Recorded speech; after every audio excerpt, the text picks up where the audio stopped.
I'm a professor of horticulture at Cornell after having served for 2 decades as the executive director of Cornell Botanic Gardens.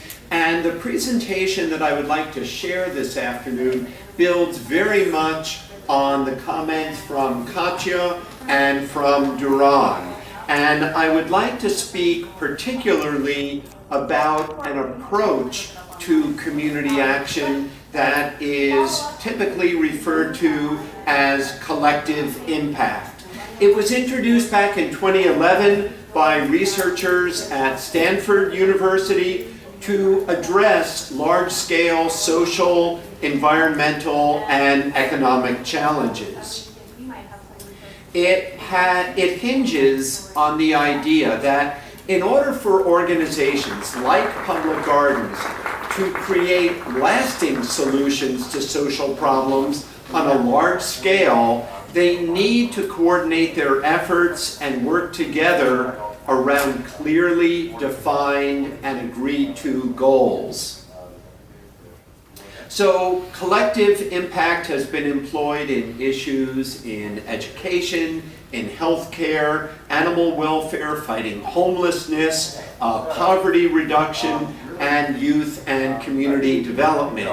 In this presentation, I'll focus specifically on using collective impact model in partnership between public gardens and community organizations. So collective impact is built around 5 central criteria. The first of these is that it starts with a common agenda. So there has to be a mutual understanding of the problem to be addressed. And this can't work if it's based on the public garden's best guess of what the community really needs. Instead, the need must arise from the voices in the community itself, reinforced by data-driven approaches such as socioeconomic data or an examination of the physical environment. So as one example of arriving at a common understanding of the problem, the Brooklyn Botanic Garden, before deciding to use its skills to organize its urban greening interventions, used U.S. Census data and neighborhood crime, vacancy, and demographic trends to identify particular neighborhoods in need. But it didn't end there, because they then built relationships with community leaders in each of those areas, with block association leaders, to determine a common goal of improving not only the greenscape of their streets, but also the overall neighborhood revitalization. A second goal of collective impact is to use a shared measurement system. So this requires an agreement on the ways that success will be measured and reported, with a list of key indicators across all of the participating organizations. A consistent way of measuring results helps to ensure that all partners' efforts and interventions remain aligned. These measures of success likewise provide evidence of impact that can bolster future funding opportunities to help sustain programs. So by including measures of short-term successes, there's opportunities for short-term celebrations, which can provide momentum and can bring further partners into the effort. An amazing example of this last point has been led by the Pennsylvania Horticultural Society, or PHS. They started on a very modest intervention with local partners around the goal of improving vacant land in Philadelphia as a means to produce quick successes on which they could then build. This not only demonstrated their ability to manage vacant lands much more effectively and much more inexpensively than the city of Philadelphia had been doing it, but it also tested their ability to establish and refine evaluation measures in collaboration with their neighborhood partners. So as you can see in this image, this was typically what one of these vacant land sites looked like beforehand, and this is what they look like afterwards through the Philadelphia Land Care Program. And they are now managing, I believe, 8,500 previously degraded sites throughout the city of Philadelphia. The next criteria in collective impact is arriving at mutually reinforcing activities. This involves, as the slide indicates, the engagement of a diverse set of stakeholders, typically across sectors, developing a set of activities through a mutually reinforced plan of action. The mutually reinforced activities are really the power of the collective impact approach. This is really where the rubber hits the road. By building around the best skills and resources that are offered by each of the participating organizations, you arrive at a true partnership in which there's a synergy between the resources of each participant, and the whole becomes greater than it possibly could have been if led by a single group. The fourth factor in collective action is a commitment to continuous communication. So just as Katya and Duran were saying that communication is key to success in these community organizations, it absolutely is essential to success in collective impact. A perfect example of this is the Urban Vitality and Ecology Initiative in St. Louis.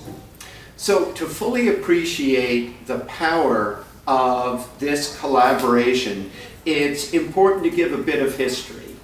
So back in January of 2013, the St. Louis Planning Commission adopted the City of St. Louis Sustainability Plan. One of the plan's primary objectives was to, quote, develop and leverage mutually beneficial opportunities, systems, and partnerships that could make use of the city's limited resources to promote sustainable community development. So in July of that year, 2013, the Missouri Department of Conservation established a cooperative agreement with the City of St. Louis and the Missouri Botanical Garden to work in partnership to create UVE, or Urban Vitality and Ecology. Now, what was so cool about this partnership is that none of the partners could have done it alone. The Department of Conservation had funding to seed the work with the mayor's office, but wasn't authorized to hire any staff. The city was able to hire staff and had connections to St. Louis neighborhoods, but lacked any funding to support the initiative. And finally, MOBOT, or Missouri Botanical Garden, couldn't finance the initiative, but held the expertise in urban conservation and biodiversity and was willing to serve as the fiscal agent. So it was a perfect marriage in which each of the three partners, three-way marriage, each of the partners was able to bring their expertise and abilities to form a greater whole. The fourth criterion in collective impact is this commitment to continuous communication that I had alluded to earlier. Frequent communication over a long period of time builds trust, it informs ongoing learning and adaptation as changes need to be made along the way.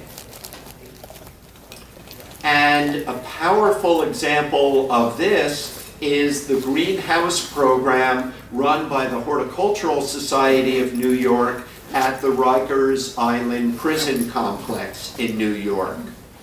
So the success of the greenhouse program depends on continuous communication with a whole series of community partners, from the Association of Community Employment to Getting Out, Staying Out, the Police Athletic League, Bronx Works, and Strive New York. All of these partners work with the Horticultural Society of New York to ensure that paroled graduates of the greenhouse program receive the social and employment supports that they need to return successfully to society and to avoid recidivism. The fifth and final criterion in collective action is to identify a backbone organization. As Duran was explaining in the work that he's doing in community outreach through the beautiful RVA program, Louis Ginter is the backbone organization. And it is focused on increasing local capacity to accomplish urban greening programs in Richmond, Virginia, both the program that Duran is involved with as well as several others. So what does Louis Ginter do as the backbone organization of beautiful RVA? They provide strategic direction, they facilitate dialogue between the partners, they manage data collection and analysis, they handle communications, including a bi-weekly news blog, they coordinate community outreach, and they mobilize funding, including serving as the lead agency on grant writing. Louis Ginter is also both figuratively and literally the table at which over 30 community organizations come together for monthly meetings to agree to mutual goals and to develop strategies for moving those goals forward. Now, I want you to keep that image that I have just painted of Louis Ginter as the backbone organization in mind as I move to this next slide, where I talk about potential pitfalls with the collective action model. So nothing is perfect. And a single backbone organization that holds all of the power could be in conflict with the goals of collective action. Leadership needs to be shared, and it should include representatives from all facets of the community. By giving all of the responsibilities to a single organization, the model can inadvertently create a top-down structure versus a true collaborative one where leadership and responsibility is dispersed, as Katja had spoken about earlier. Also, if the backbone organization suddenly decides to pull out, it can lead to a real disruption in the continuation of the program. So building local leadership is critical. And to realize their common goal, public garden partnerships need to emphasize the importance of building local leaders, which certainly, admittedly, can be difficult and challenging in low-income or underserved neighborhoods where residents are often more focused on simply getting by day to day. That can be a challenge. It should not be seen as an impediment, because there are always individuals on the local level who are willing to step up and take a role of leadership in support of their communities. So to return for a moment to that urban vitality and ecology initiative that I spoke about earlier, in the Baden neighborhood pilot project, and Baden neighborhood, by the way, is physically very close to a city you've all heard of, Ferguson, Missouri. The partners, including the Missouri Botanical Garden, developed steps early on for an exit plan from the neighborhood. Now, that didn't mean abandoning the neighborhood, but rather it meant working with the residents to build their capacity in the form of information, technical skills, and leadership development that would enable them to lead and sustain the local project after the pilot period expired. So how do we apply a social equity lens to collective impact? It's critical, again, to reiterate this point, that the right mix of the loudest and most powerful and the quietest and least powerful people in a community all have a voice in collective action and work collectively to address the community's priorities. A good example of this has been presented over the past several years by New York Botanical Garden and their Bronx Green Up program, which from its earlier stages did not impose an approach on the neighborhoods throughout the Bronx, but rather met with community members, everyone that they could possibly find to meet with, again, from folks who initially appeared quiet or meek to really outspoken spokespeople like Karen Washington to assist the community gardens and urban farms that are now dotted throughout Bronx, New York. So in summary, through the use of the collective action model, public gardens can forge partnerships and municipal entities can break down traditional barriers to opportunities for underserved populations, and this can lead to truly meaningful changes in community improvement and access to job training, education, and healthy living. Thank you.